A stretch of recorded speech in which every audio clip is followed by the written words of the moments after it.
Welcome, Olivia Harlan-Decken, our host for the day.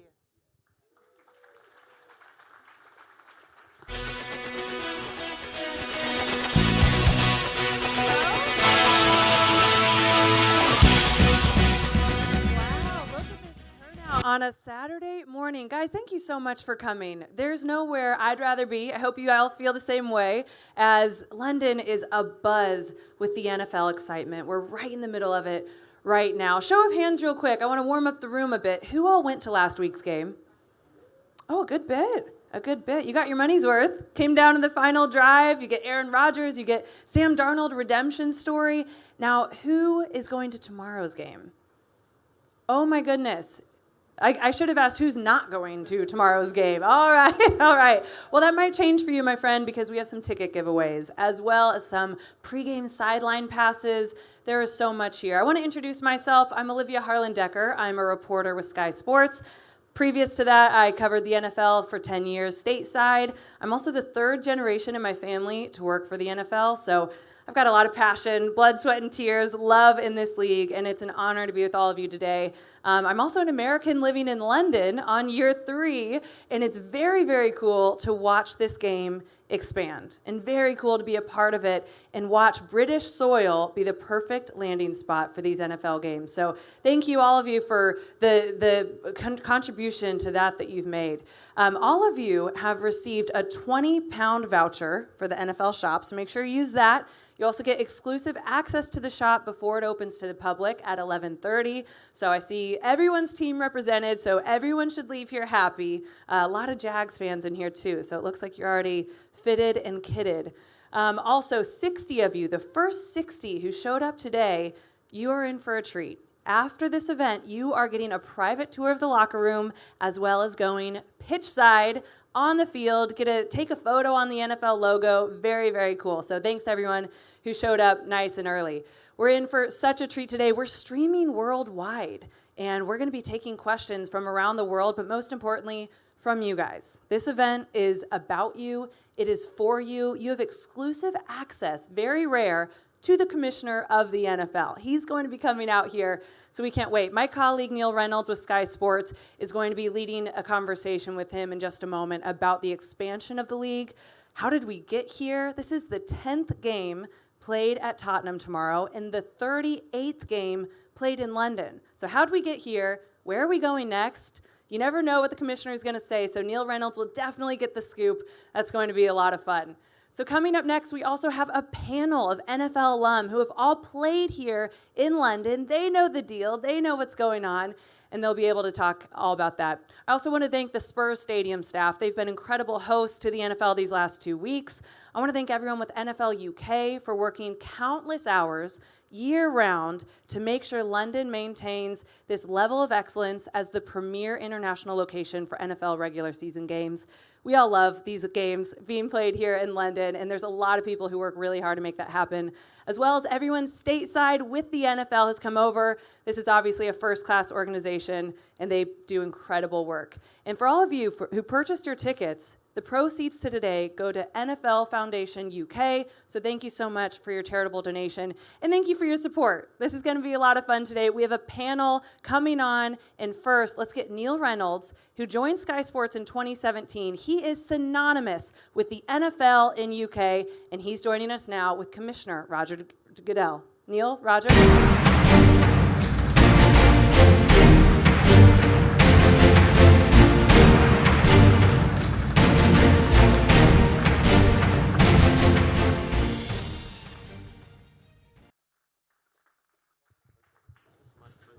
Good morning. Good to see you all. 1, 2, 1, 2. Yep, there we go. It's working. What a show. Look at this. Unbelievable. Good to have you back, Commissioner. Back again. We do our annual dance around the league. It's great to be here. I always love being back here. So thank you for having us. This is incredible when we think we're in a stadium that was purpose-built for NFL games. It's hard to imagine that could have been the case. And right now we're just in the pro shop, which shows you how big it is. Wow, yeah. It's incredible to me. But yes, now this stadium, I talk about all the time. The Tottenham Stadium is, you feel like you're in a stadium in the United States. This stadium is as good as it gets. So we're thrilled to be a partner with Tottenham and be able to come here every year. We're going to talk about the international games, London games in particular, but let's talk just generally games first. Now, over the years, I love a stat, right? I love a statistic. Everyone knows I love a stat. So far this season, 60% of the games have been decided by 7 points or fewer, 53% by 6 points or fewer. And there have been 10 times already this year. Both those are the most in NFL history, by the way. Yeah, both the most in NFL history. 10 times already this year, teams have trailed by 10 points and come back to win. Baltimore trailed by 10 points 3 times in the second half last week and came back to win. So, I mean, the drama that gets served up week on week is incredible. It is, and that's what I think fans want, right? That's what we structure all of our rules, how we sort of prepare in the off season. I know everyone thinks I have a script, but I don't write the script. And that's, what reality is, what's happening out there is really sort of uncontrollable. It's just everybody goes into a weekend and you don't know what's going to happen. And I think that's a good thing. Second, I think it brings hope for fans. Right. I think you never can count your team out in a game or in a season, particularly. We see, and your stats will show you, and I'm sure you've got them too. But they'll go, from last to first in one season. That doesn't happen in many sports, and so I think that's something that we're very proud of. And the competitive balance of our league is sort of the core of our success. I know you once told me you always root for the team that's behind. So you're having a great season. But how do you like on Sunday last week? Week 5 was incredible. There was a period in the games. 3 of the early games finished with field goals to win it. There was a period of about an hour in the second slate of games where there was a 101-yard fumble return, a 100-yard interception return touchdown. We had a punter kick and a field goal for the 49ers. I mean, do you kind of just sit and watch the games unfold and can you watch them as a fan at all? Oh, yeah. Well, I enjoy them as a fan. I think it's probably the best way to put it. I can't watch them as a fan because I'm focusing on what's good, what's bad. I'm taking notes if I'm sitting down in my little man cave. And it was the first weekend of the season I was able to get to the man cave because I've been on the road so much. And I really enjoy being home because I can see everything. When I'm at a game, I sometimes get interrupted all the time, so I really don't have a chance to sit and really enjoy it the way I'd love to. I've got to ask now. We all love a man cave, right? What's the favourite? This isn't on here, by the way. Just popped in there. What have you got? Is there a couple of favourite things you've got in your man cave? Have you got a couple of? Are you a keeper of mementos? I'm a keeper of mementos. What I think is a memento, then my wife, they just disappear. And so when they disappear, they're no longer mementos. No, they're mementos for somebody else. But the man cave is actually really small. We actually, you may remember, we did the draft from the basement, and it's really quite small. Right. But it's cozy, as I like to say it. But I have, my wife and I have two girls, twin girls, who are 23, and they live in New York, and so they'll come out and watch the game with me. So it's got dolls all over the place, too, so it's not really the man cave you guys are probably thinking about. So. I love how, and I'm sure we all, if we're passionate about the NFL, you fight for the TV remote control on a Sunday night. Sometimes you compromise, you go in the spare room. The commissioner of the NFL has to go in the basement to watch football. I love that. This is my favorite spot, and I'm getting better with the remote. I have 3 TVs across, and then I'll usually have a laptop over here on the side or something, and I'm flipping around.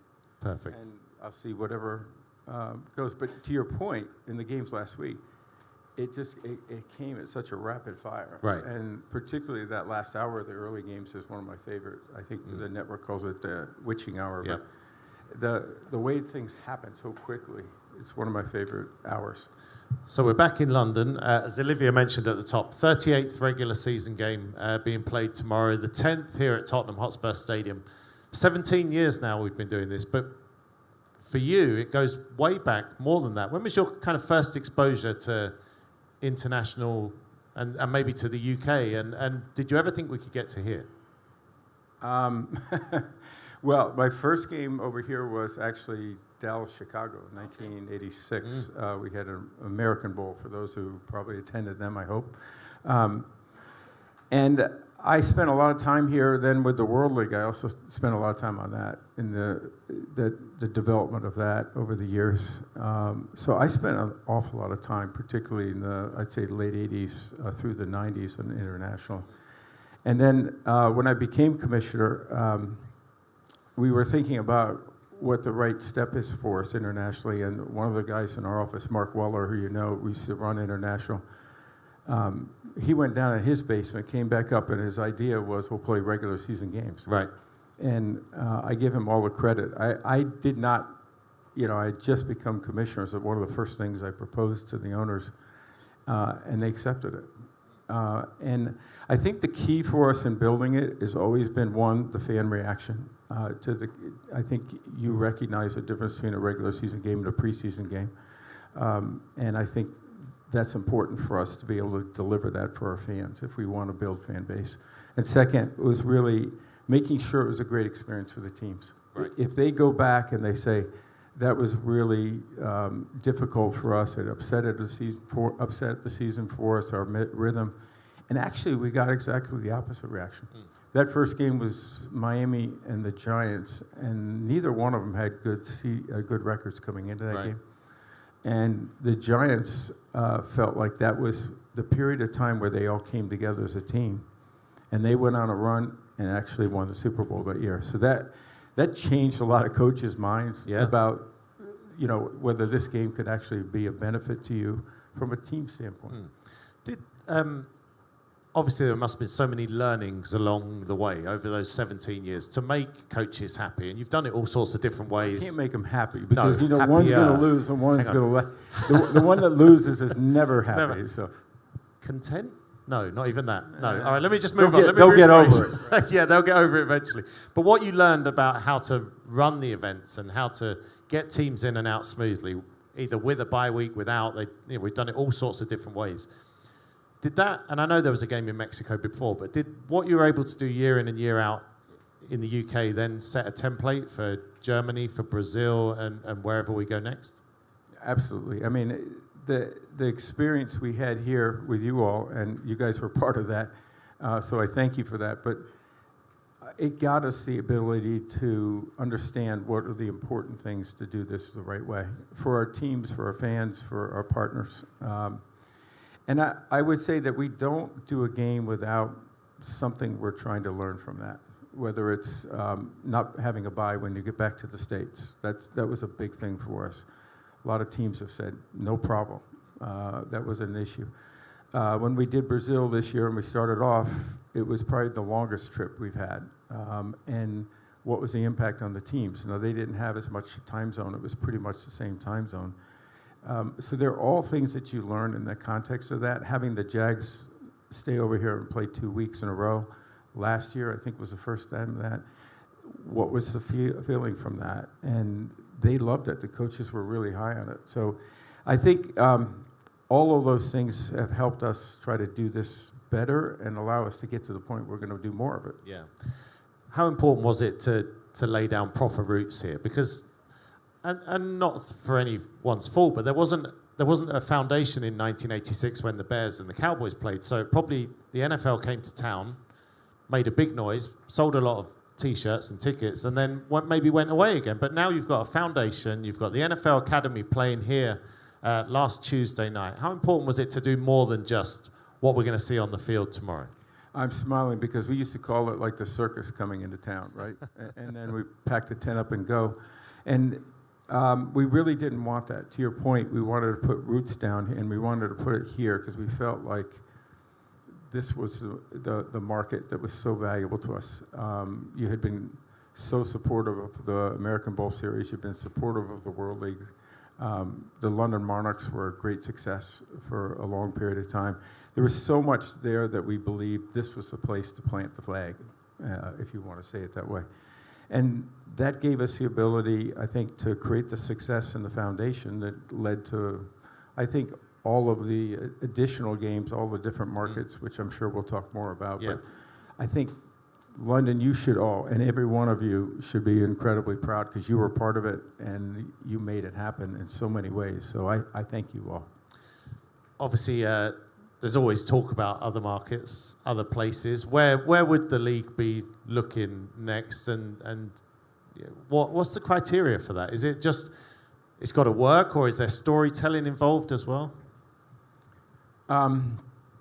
It's a variety of issues. We look at everything. Obviously, the stadiums are important. Obviously, whether we have a strong fan base there. What's our media coverage? What are the other facilities like hotels and the travel, which is a big piece of it. But it really is also our goal is to be a global sport. We want to have our game be played on a global basis. And we want to bring our game to a global audience. So we're looking at markets that we'd like to be in that maybe we haven't gotten the fan development. And what do we do there? It's media is a big part of it, as you know. Right. You help a great deal in making sure people get closer to the game, even if they don't have a game. When the game comes, I like to use the analogy, it's like lighting the match, right? It just sort of goes because you see it, you experience it. It's different, and it's hard to get that experience on television. Obviously, you don't need to get into specifics, but from afar, do you kind of recognise the fandom that starts to build? So a great example would be the island of Ireland. I've done a lot of fan shows the last year or so. Northern Ireland, Republic of Ireland, the Steelers very invested. Do you kind of recognise that from afar when you're looking and thinking about the future? Yeah, and you also recognize it when you travel. And I was over in Europe twice this summer for the Olympics and also for Wimbledon. And my first experience at Wimbledon, which was extraordinary, and my family, and you recognize it. You can see the fandom, and that people come over to you and talk about it. They can't wait for the season, and I felt like I'm back in the States. Yeah. And I think that is the fandom here is most like that. They really understand the game, and they're can't wait to get more. Yeah. How quickly do you think we'll get to 8 per year? Will it, or does it have to be the right 8 rather than just doing 8? Yeah, I think the important thing for us is to do it with the right markets, to make the right decisions on what's going to accelerate our growth on a global basis. So, Brazil was a big step for us because we had never played in South America. That was an important element for us. We're looking at other continents and other markets that we've never played in or haven't played the regular season games, and we want to get to those. But we've got to make sure that our foundation, which is this market, Germany's getting close to that too. Germany's doing an amazing job. We had 2 games there last year, and we also are going to look at different cities in those markets to sort of see if, even in Brazil, should we go to Rio instead of Sao Paulo next year? I think all of those things will happen, but we'll never leave this market. An example, this will always be a foundation. Does each market feel different? Is that a good thing as well? Is each one of these games will have its own stamp in a way? No, I love that. I say it even back in the States. Where I was up in Green Bay a couple weeks ago preparing for the draft, and my strong recommendation is do it the way you want Green Bay to do it. It should reflect well on Green Bay. I feel the same way here. The game should reflect this great market, this great town, this great community, and so many of you that are great fans. It should be done that way. Yeah. And so when we play in London, it shouldn't be like Germany necessarily or Brazil. I think we want to show that off. Yeah. Last one from me, and then they're going to bring out the rest of the panel. I'm actually going to head up into the stadium to prepare for an interview with you for Sky. I don't know if you knew this. I don't think you need much more preparation. Can't we just cut and paste this? This was pretty good. We'll just give them this. I like my NFL history. I like to write stories. So when we write the story of the NFL, is there a chapter on what's happening internationally? Does this feel historic, what's going on? Oh, without question. And I think it might be a book on its own. And I do believe that. I think what's happened in the last 15 or 16 years has been absolutely off the charts. I don't think we would ever anticipate it. We had a lot of clubs that said, we don't really want to go over. Now all 32 clubs have been here. We don't really have to, beg teams to come over here. It's the other way around. We have to tell teams no. And I think that's because when they come over here, they feel very much at home. They feel the facilities are fantastic. It's not disruptive to their season. It might even be beneficial. Yeah. So I think all of those, put that together, I would have never imagined success, but makes me more optimistic about what's going to happen in the future, which is the part I love to focus on. Where do we go? How does it happen? How fast can it happen? Yeah.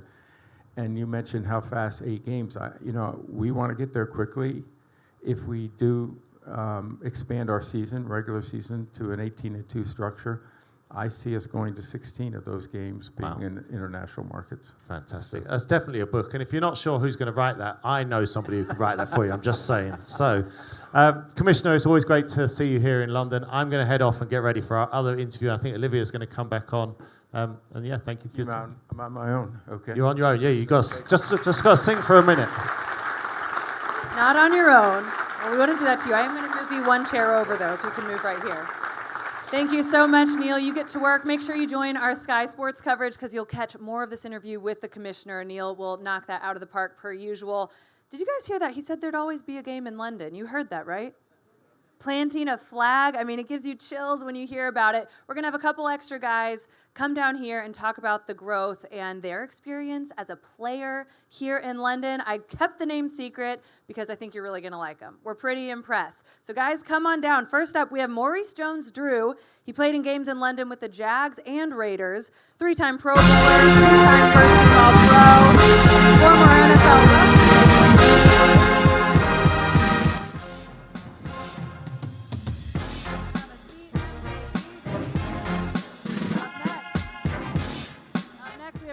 Barber, he played 2 times in London with the Buccaneers, 5-time Pro Bowler, 3 first-team All-Pro, Super Bowl champ, and Pro Football Hall of Famer, Rondé Barber.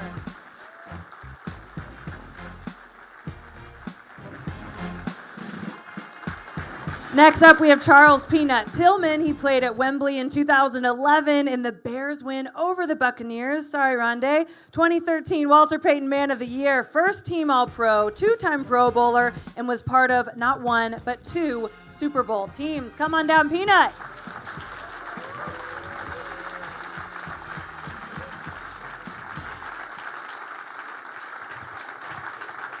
All right, guys, I want to piggyback a little bit off of the conversation about NFL in London. As I mentioned, you all have been here, you've played here, but it's really different year to year, the growth. So MJD, I want to start with you. What do you feel like from your time as a player here, now as an ambassador, coming here for these events, and as a high school coach with De La Salle High School? Congratulations, by the way, big win. What do you notice around town? What feels different from when you first came here as a player? Well, in 2013, I think Josh Scobie, our kicker, was the most famous person at the time because I only cheered for him during the field goals. But over time, I feel like the NFL's done such a great job of educating our fans here. I'm in leagues with people from the UK and all over Europe. It's just, again, the knowledge of the game is there. You can see the excitement. Every week is not all the crazy jerseys that you see now. It's more Jags jerseys. Shout out to the 32. We got to get that signed later. Oh, yeah. Oh, it's already signed? We got to get a picture then. Double up. But to see how many people have teams and they're passionate about their teams and, you know, they want their teams to win. I actually do a show on Monday Night Football on Channel 5 here, and we talk about it, and there's a lot of engagement via Twitter back and forth. And there's just so much passion, and that's what the league saw in the UK, and you see it now for sure over the last couple of years. Rondé, we were talking before. You have a daughter who goes to school here. You love London. You spent last week hosting the game. What was that experience like, and what's your week been like? Well, my this week is starting today. I just got in, so but it's fantastic. I came here I think it was the third year of the London games, and I didn't understand the fan base. But I should have, because the Bucks UK fan club has been around since 1984. So the passion that our game has here it's been here. And so hosting last week, I certainly felt that. 61,000 fans at this stadium last week was awesome to be a part of. And obviously I played in this game. I called this game for Fox one year. But to be in the stadium and see the atmosphere, it's a little bit different. And you understand what this is about and why we're here and why Roger continues to push us here, because we can grow the game with this platform. And it's great here. Peanut, your team's playing tomorrow, the Bears. I saw yesterday you did like a taste test, British food versus American food. What were your findings in this serious study? I like the Tottenham meat pie, beef pie with the onions. It was really good. I actually picked the UK food over the US food. I'm sorry, but the Tottenham pie it was pretty tasty. I had a real good time with that. That was a fun piece to watch. Roger, I want to ask you, last year in particular, the Jags were the first team to play back-to-back weeks. They won both of those. Not only that, it kind of spurred something. They win their next 3 at home. What did that example, as kind of a test run, do for other teams as far as motivation or inspiration? Is that something we're going to see more of? Obviously, this year they're playing too. Hello? There we go. I think it's helped with convincing teams that it's not disruptive here. Actually, there's maybe a benefit to it, and it's that idea that I think we were talking about with the Giants. When they came in here, they weren't playing well the first year, and the team really bonded when they had that week together. I think that was one of the things I heard. I think Coach said that for the Bears, being over here all week, and a couple of players said it'll give us a chance to bond as a team. You're no longer in the midst of training camp. You have a couple of weeks to sort of reflect on where you are as a team. I think that's great. And I believe that's what teams are looking at. When, again, we try to learn everything, staying over here for 2 weeks obviously didn't hurt them. Getting 2 wins and 3 wins when you get back, it clearly didn't have a negative impact on that. And I think that convinces the other coaches that it can be done. Do you guys feel like you bonded with your teammates when you came over here? Yeah, I feel like you kind of break up the monotony of the season, right? Because we're so routine oriented that every day I woke up at my house at 4:30, 5 o'clock, drove to the facility, did the routine, and then you come here and all of a sudden I don't have my family here, right? Now I'm with my teammates and we have to talk about different things and you see guys in different lights. And you can go out and hang out with guys and do things that you probably couldn't do when you're at home if you have a family.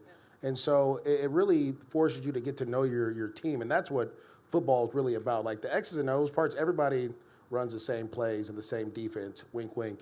But it's the teams that are the closest and the healthiest are the ones that normally win Super Bowls and win championships. And so you get a chance to come over here and get to know your coaches, your teammates, your trainers, and it kind of makes you a little bit closer. You play harder for them. You do different things. And that's what we did. Granted, we didn't win when I was here. My son won, though, so kudos to him. But, yeah, it did allow us to become a lot closer when I was here. I could answer that a couple of different ways because I did it 2 ways this trip. We lost both times, by the way. So, I didn't put that in your bio. I just said you played here. Not that either one of them mattered. Well, one of them was against Tom Brady in the New England when they were really, really good. But we came on a Thursday, Friday night, or Thursday, Friday day, and then we came Monday and arrived Tuesday. So we were here the whole week.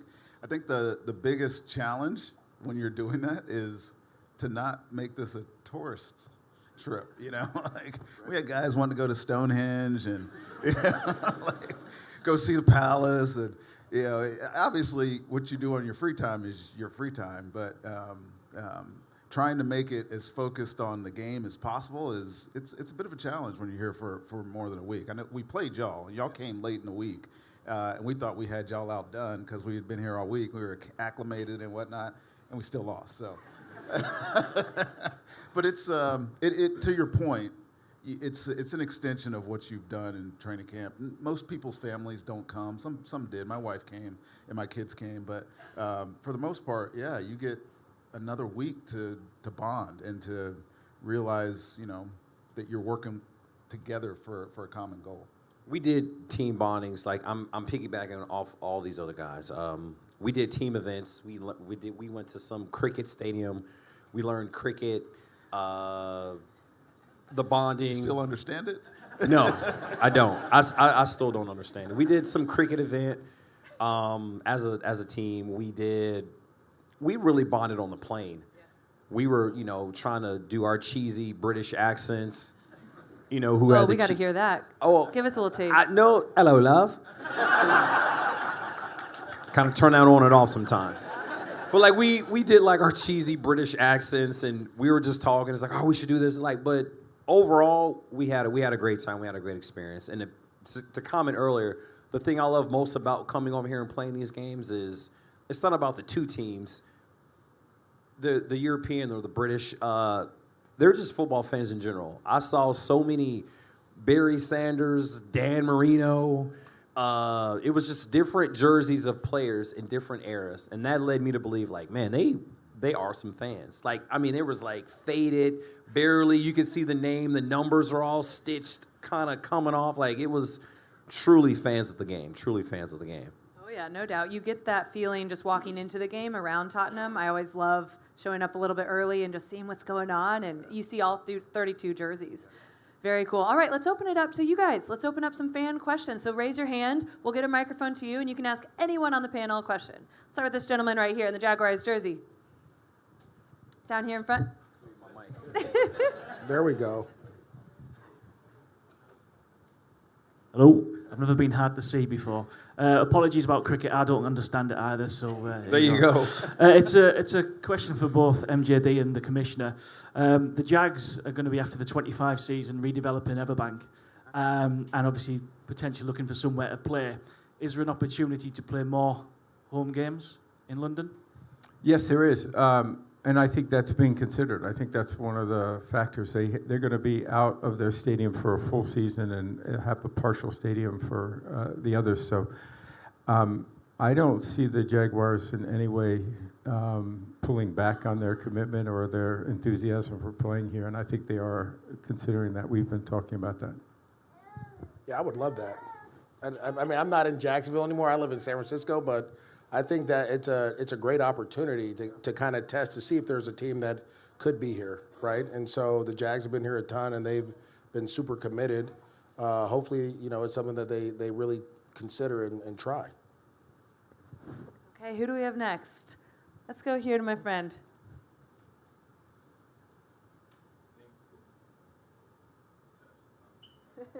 Talk really loud. You're too kind. You're too kind.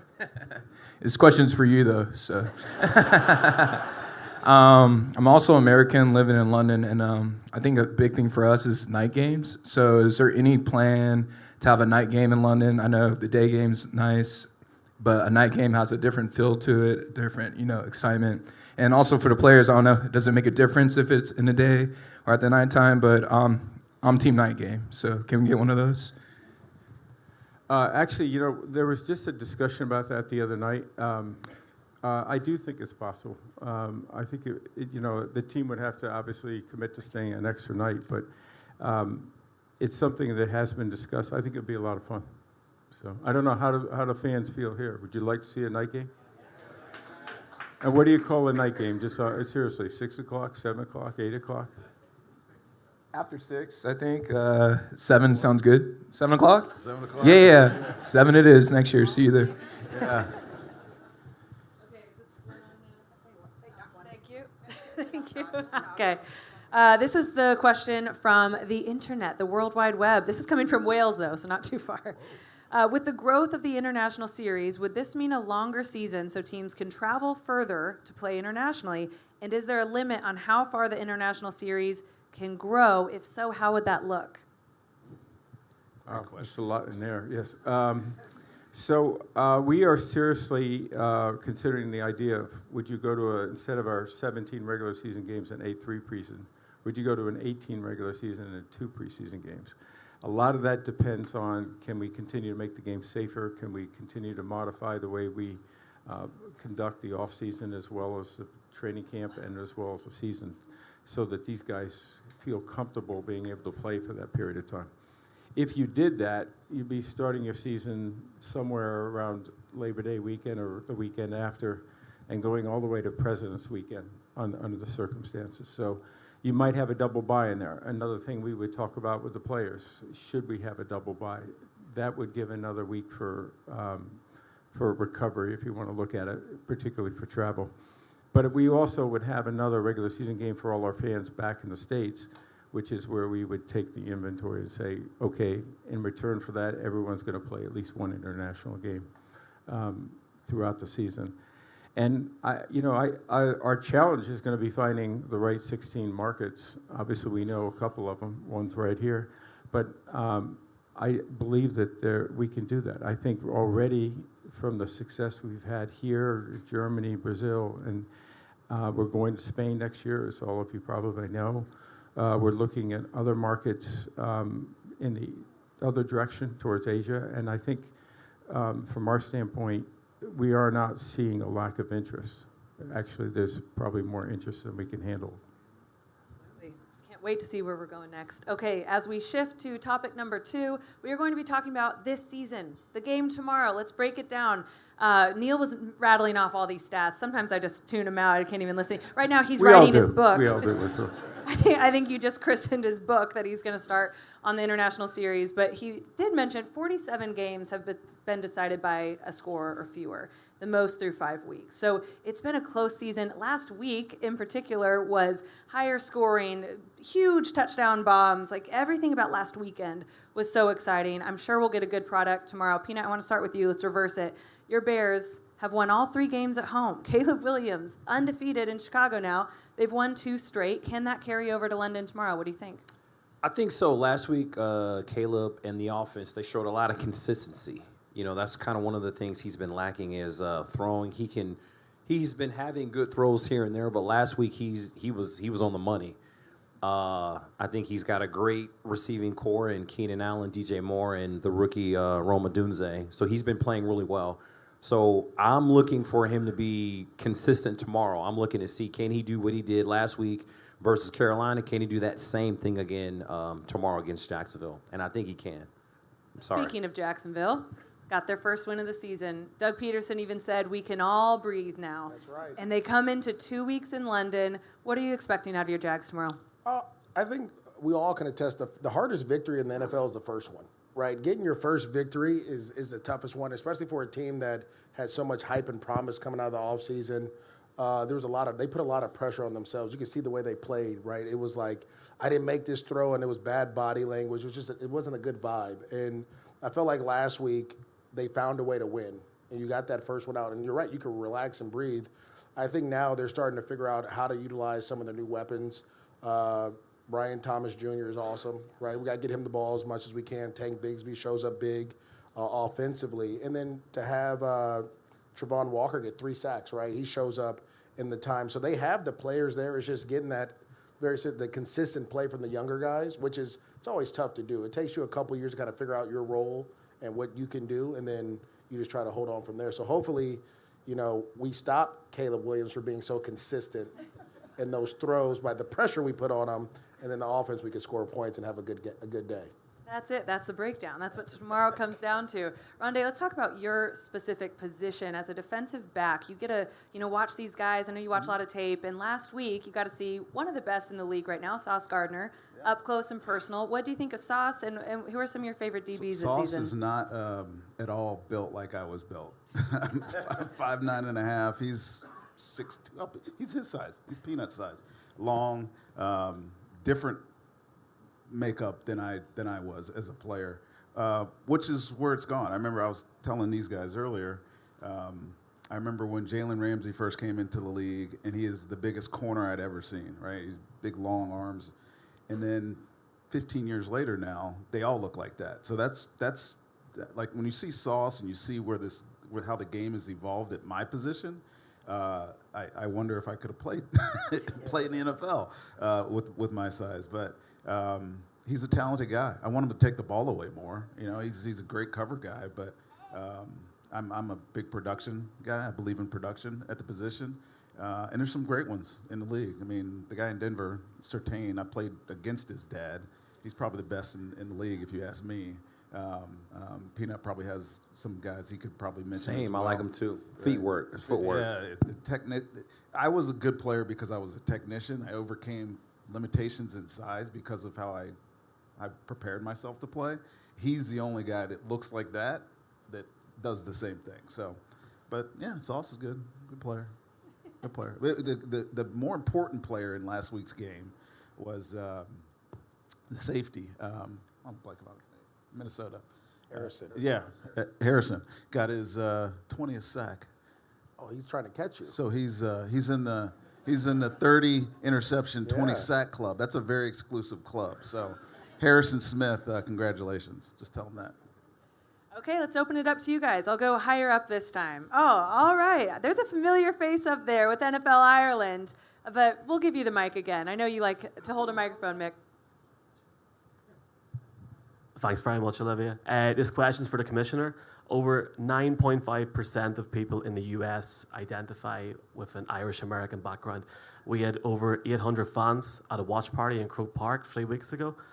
Just how much does Dublin excite you as a potential city for an NFL game whenever it could happen in the future?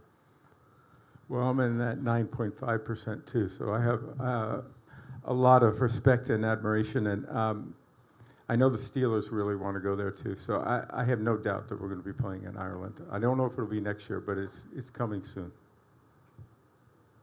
All right. Yes, you right here. A mom who's working harder than everyone in the room right now, by the way. I You're like doing the way a you're great job. developing a fan. Look at that. That's great. Grassroots. In previous years, there's been quite a lot of family-friendly events in the run-up to the London Games, especially at South Bank and also at Battersea.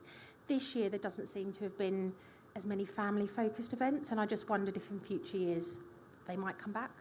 Oh, that's a commissioner question right there. Yeah. Sorry, I should have said that was for the Commissioner. No, I'm glad. So what kind of, when you say family events, prior to the game?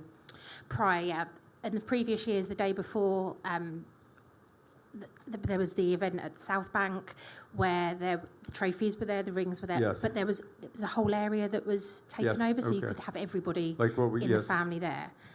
Yeah, I didn't, I wasn't aware of that, but I will certainly look into it. I don't know why we are thinking it. We'll certainly check into it and see if we can bring it back. Can I be cheeky and ask a follow-up question? Sure. Yeah.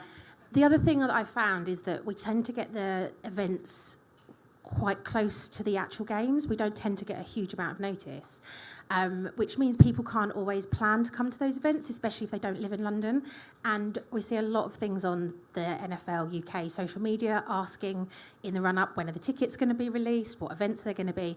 And it is quite frustrating that we can't plan. So do you think that could be something that is planned a bit more in advance in the future. It was to him. Sorry, I just caught your eye. I got it. So now we need more events and more notice. Yes, please. Okay. I don't have an answer for you, but we'll look into it and try to do it. I appreciate it. Thank you. Great questions. Okay, this one is for kickoff rule. We'll ask the players this one. New kickoff rule. Do you see a positive impact on the game? And do you think the impact could maybe even grow in the future? I'm not a fan of it personally because it only gives the offense 70 yards to work with. Initially, when it came out, I was all for it. And I thought that, okay, teams aren't going to want to get the touchback and go on the 30 or whatever. But that has clearly not been the case. They're still kicking it out of the end zone. They're still getting the touchback. So the offense is only working 70 yards. So me personally, I'm not a fan of it. I want to see more runs. I want to see the returner run the ball back a little bit more. Yeah, well, the problem is they keep returning them to the house. The second or third one that's happened. A couple of my buddies that I went to college with and played with are special teams coaches, and I know the concern is it's such a new deal that they don't really know how to kind of block it or protect it in a way. But I think it's more like a punt return to me. And as a returner, there's two things. One, I would rather the kickoff team run that far and be tired by the time they get to me. But that's just selfish. But the other part I do believe is that the collisions aren't as big, and it's more of a punt return. And if you have a guy that has the ability to take a punt return in the house, it can be a weapon. I think a lot of teams, I work with the Rams, a lot of coaches are just nervous about that ability because it just hasn't, they haven't had enough reps at it yet. Yeah, it's new, so it looks odd. It doesn't look like traditional football. That's probably a lot of, our hesitancy about, wanting to, love it, because I don't love it either. I think it looks weird. Personally, I think it looks weird. But to his point, you just don't understand what it is yet. How do the return last week or yesterday, Thursday, 2 days ago. I'm messed up. It was the first time I had seen a live kickoff return for a touchdown, and it was exciting. I was like, oh, right. But as a special teams coach, to MJD's point, how do you block it? What is it? How do you cover it? Is it an actual play? Is it, just letting this one guy, be dynamic? I mean, Pittsburgh talked about bringing Cordero Patterson in just to do that. Mike Tomlin joked that he was going to put his quarterback back there because he's so dynamic in space. So there's just a lot of unknown about it. It's an experiment. That's the way I'm looking at it. And Roger might be able to answer this better than all of us because we know that it's, ultimately about the safety of the players.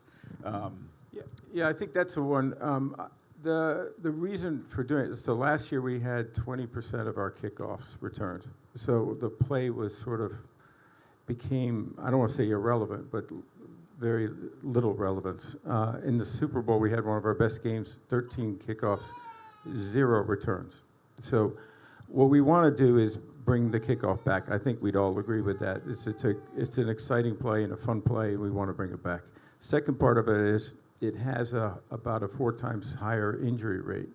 So, and that means we've got to figure out how do we make it safer. That's the reason for moving the players on the other side, which I understand it's going to be an adjustment for people just looking at that, much less how the players adapt to that. So far, we've had roughly, I didn't see the stats from Thursday night, but it's probably a little bit over 30% of our kickoffs returned this year. We had a high of 34, I think, last week. So I do think teams are trying to figure it out, for sure. Second, with the most important thing is with that increased returns, it's giving us more data to determine whether we can do it more safely. And it actually is incredibly promising. We're seeing lower impacts that have led to less severe injuries and less number of injuries. So I think it's working. When we came into this year, we knew it was going to be an adjustment. Peanut talks about the kickoff with the start drive. It has moved from about the 24 and change to 29 and change. That's because people are taking it on the 30. I think what we'll see ultimately is a change in the offseason that will probably, once we know it's a safer play, it'll encourage more kickoffs. That can happen a couple of ways. You could You could move the kickoff line back so that they can't kick it out as easily. You could also say the penalty for kicking it out is going to go to the 35 instead of where the 30. Now that could increase the start drive, but I think teams will then start. They'll push it into the appropriate area. So from that standpoint, I think it's actually right where we want it to be, and I do think it's promising. And I think again there'll be changes to it, and I think teams they all made the same point. Teams are still figuring out how to use it strategically as well as to play it and block it. But the great thing about it is it's like one little crease develops and that guy's gone. And I think that's what I'm looking for, is that long kickoff return to the game. I think we had 4 or 5 last year. We're already at that number. We're, week 6, so that's pretty good. It's early for teams to figure out how they want to use it, and it's early for fans, let alone former players, to kind of adjust your eyes to it. So it is different. Like with anything, change always comes with a little headache maybe as well. But very exciting and good numbers, obviously, to back it up. Let's shift now to flag football, because this is changing the accessibility of American football around the world.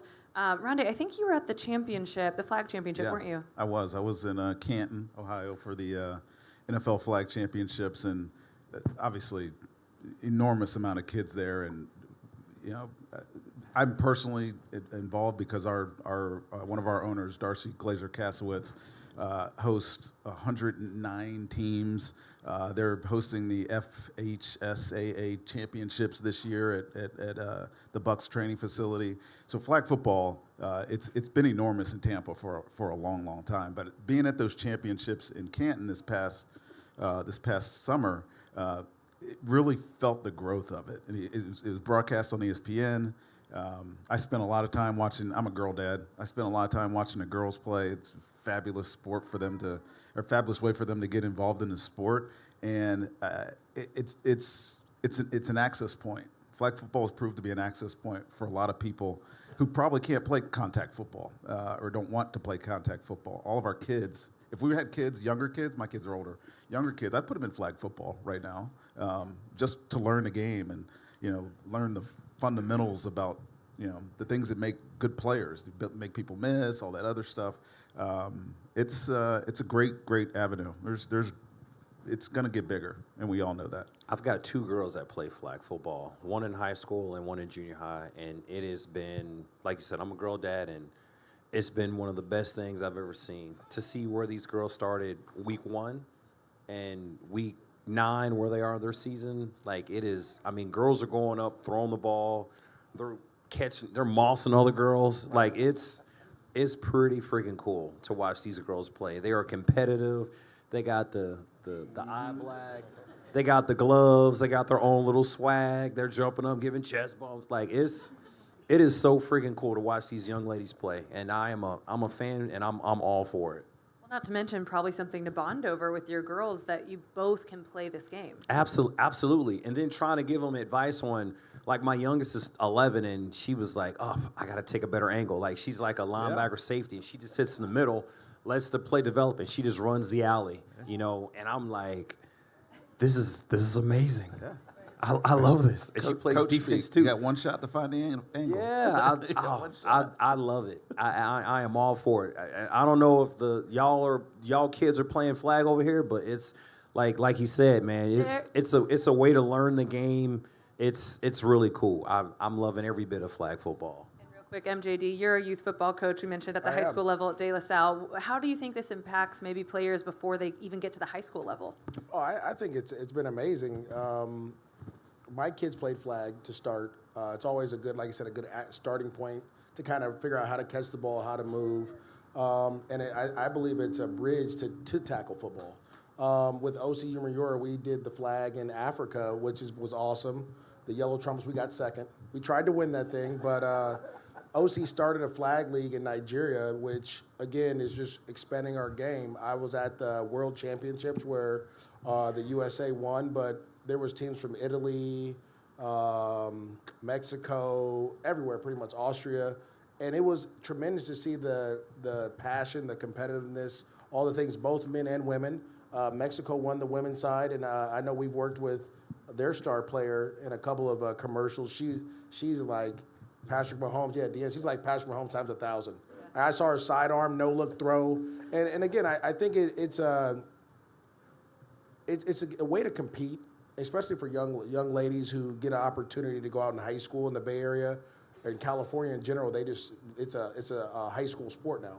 So they have a high school state championship in flag football for girls, which is awesome, right? And one of the girls that actually played with my daughter when they were like 7 is like the MVP of the league right now, threw 8 touchdowns the other day.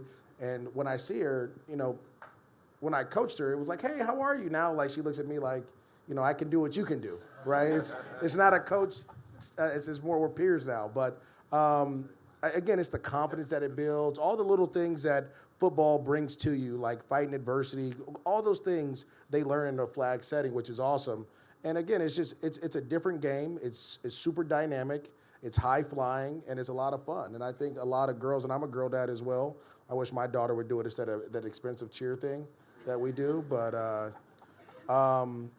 it's just exciting to see how many young ladies have joined in the flag and to see where NFL flag is going. That expensive cheer thing. That's also a very American thing, I feel No like, question. the cheerleading culture. Yeah. Dance Also moms. important for the NFL. Let's open it up to fan questions. Anyone got a question here? You right here? I'll get you next. Question for Maurice. A couple of years ago, Maurice, you told us about your son, and you said that he was better than you were at his No stage of question. the career. We saw him the other night, and so the question is, how's he doing now, and is he going to be an NFLer in the future? I hope so. I told him I think I have a plan to get you there. My sophomore year, I didn't play at all. So the fact that he's out there playing and had a good game against the academy, had a couple carries, he's done an awesome job. I'm excited to get back home to see him.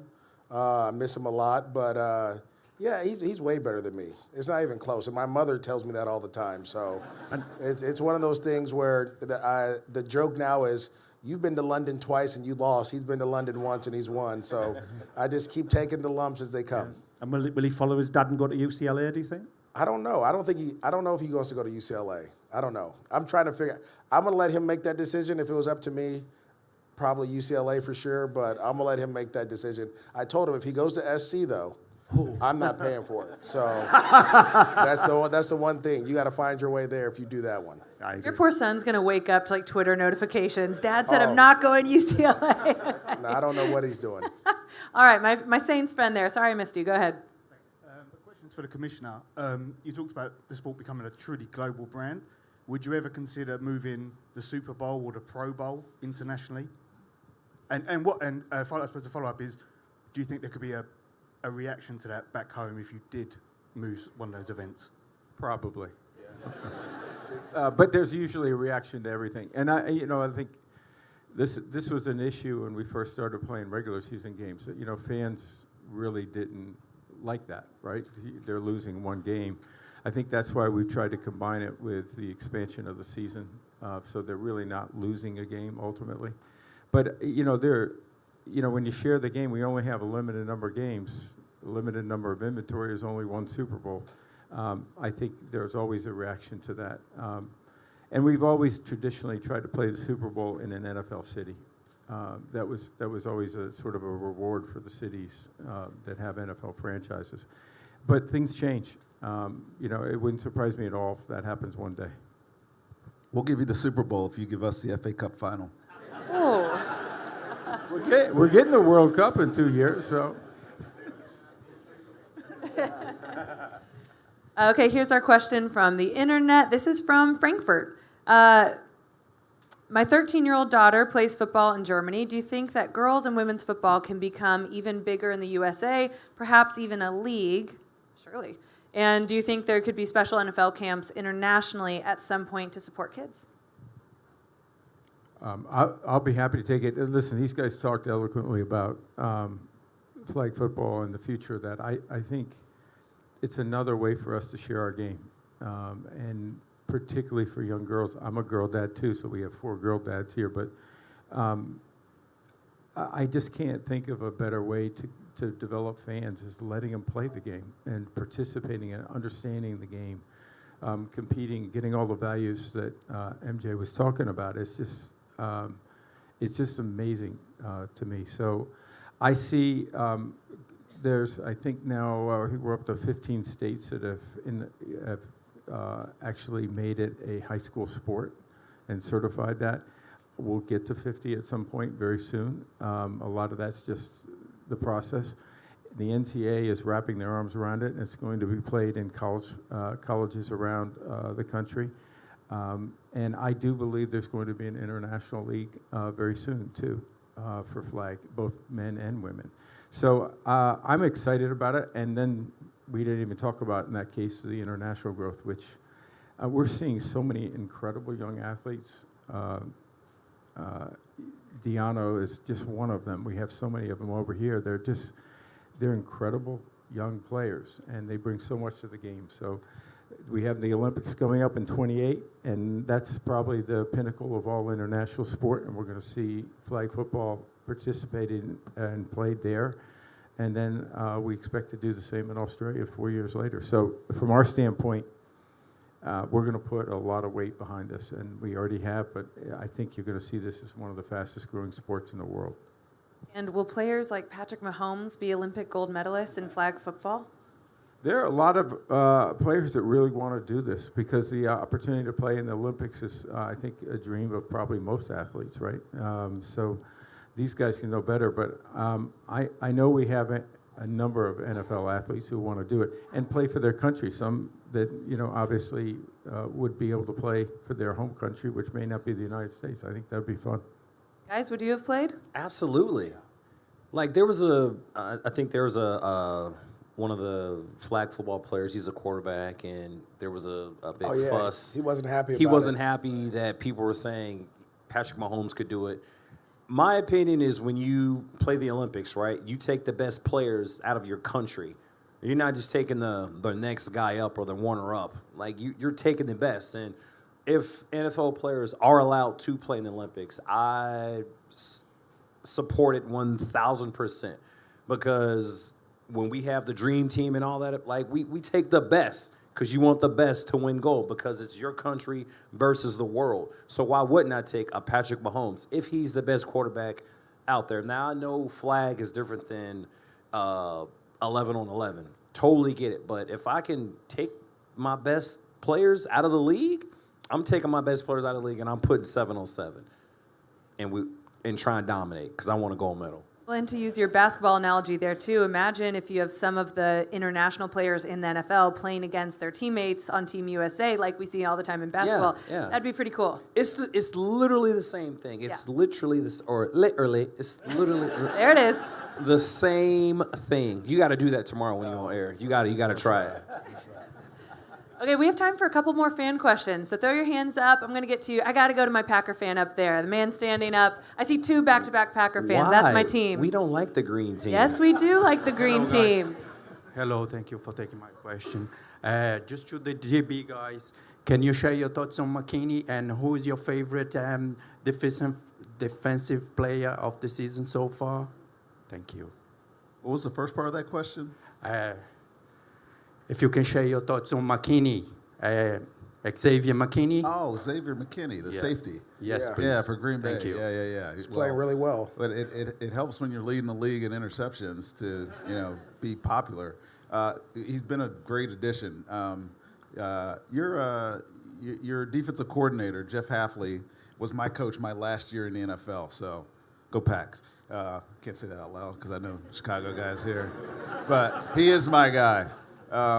Best defensive player in football? I mean, Aiden Hutchinson had 4.5 sacks against Tampa in week 2. So if you ask me who the best defensive player, though, it's T.J. Watt. Yeah. I mean, they're on so much national TV. You get to see it, and he's just special. He's different. It's obviously an argument. There's so many good defensive players in football right now, but this league is very competitive. Roger has exactly what he wants. There's parity across the league.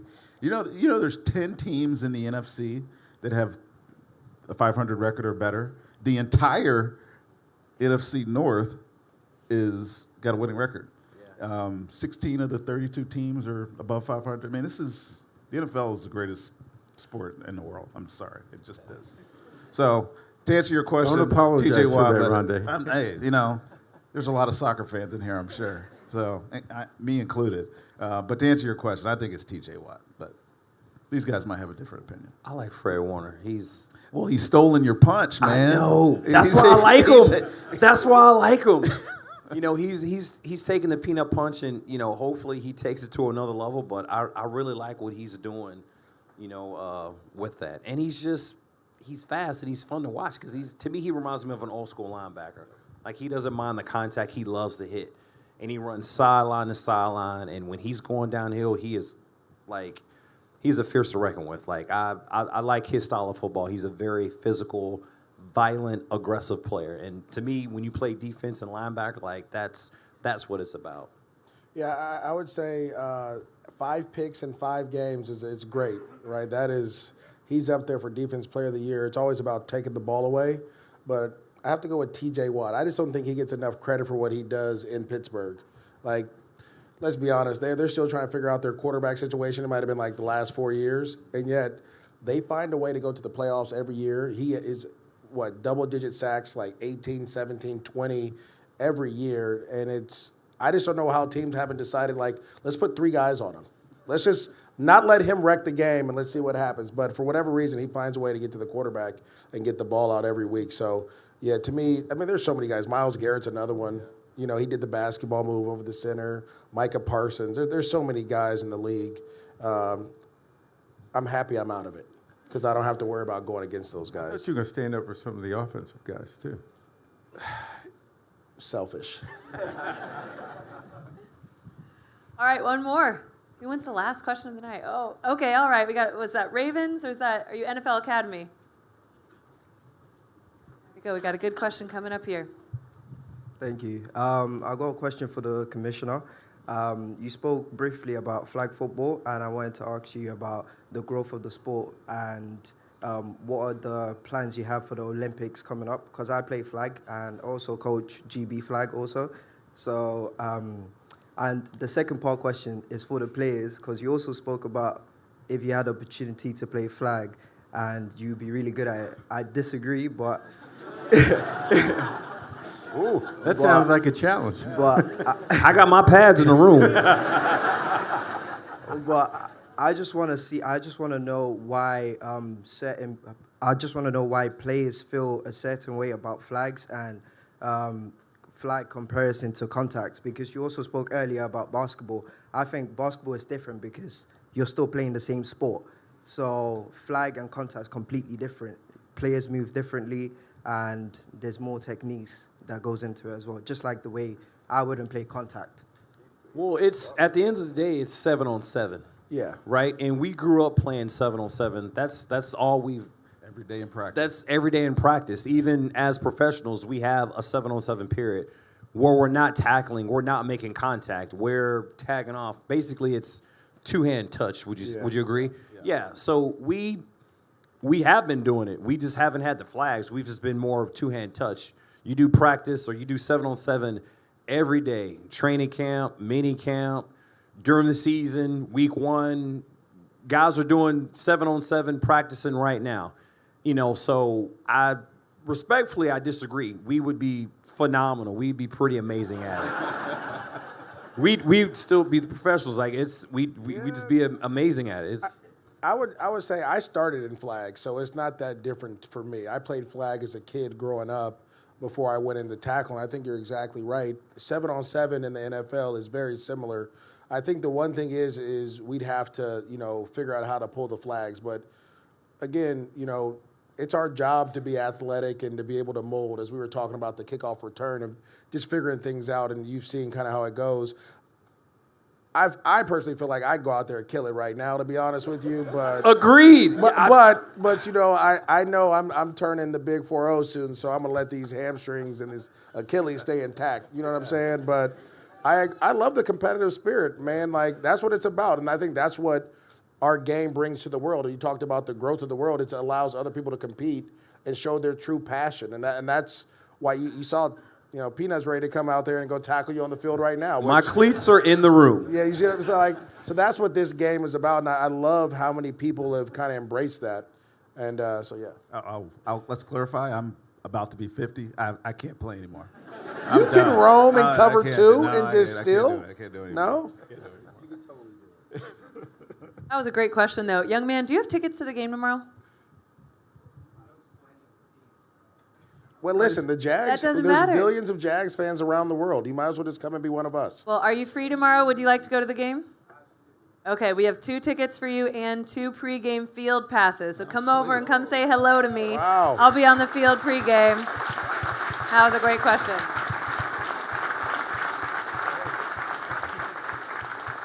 I'll put it on Mr. Goodell's tab, by the way. He will be sponsoring that. Ma'am, do you have tickets to tomorrow's game? You don't have one for the little one? Would he like it? I have a 2-year-old, and I think he would like to go. Is it during nap time? We can work through it? Okay, you guys you need 1 extra ticket for your little man. You got it. 1 ticket. Add it to your tab, please. Let's see, we have a couple more. Raise your hand if you're not going tomorrow. Now, gentlemen, can you help me out here? Because this is a tough gig for me. I'm okay. I don't want this type of pressure. Right. Right. Why don't you throw out a trivia question, huh? Oh. We have to come up with the trivia question? Mine's too easy. You just have to say my name, so I'll let you guys do it. Okay, I got one. Okay. Who is the New York Giants' all-time leading rusher? Shout it out if you know it. Oh, everybody gets a ticket. Well, that doesn't help me, guys. That didn't help, sorry. I don't have any trivia questions. I have a trivia question, but I don't know who's going to ever answer it first, so I'm going to let you pick. My trivia question, what were the 3 Chicago Bears that got into the Hall of Fame this year? Pippen. You got to name all 3. You got to be able to name all 3, sorry. Yeah? Couldn't hear the first one he said. You got him. Yeah. Mongo. Peppers. He got it. Do you have tickets tomorrow? Okay. Oh, man. We're going to be here all night. We're defeating the purpose. Okay, here. so when we ask these questions, it's for people who don't have tickets to the game. How about we just go out People there who don't runs have the tickets to the fastest game. 40 on the field? Can we try one more? Okay. Okay, so we are going to have a more dignified way of doing this afterwards. So stay around. That was a tough assignment y'all gave me. I don't know about that. Yeah. Well, we got some good ones awarded out, and there are more to give out. So hang around, and if you have the wristband, make sure to hang around as you can go in the locker room and on the field. Guys, thank you so much. What an incredible event. Great questions, great involvement, and thank you to our amazing panel. Make sure you stay around. We are going to have an autograph signing as well, so you can make your way down onto our lovely field here. Guys, thank you so much. Enjoy the weekend. Enjoy NFL in London.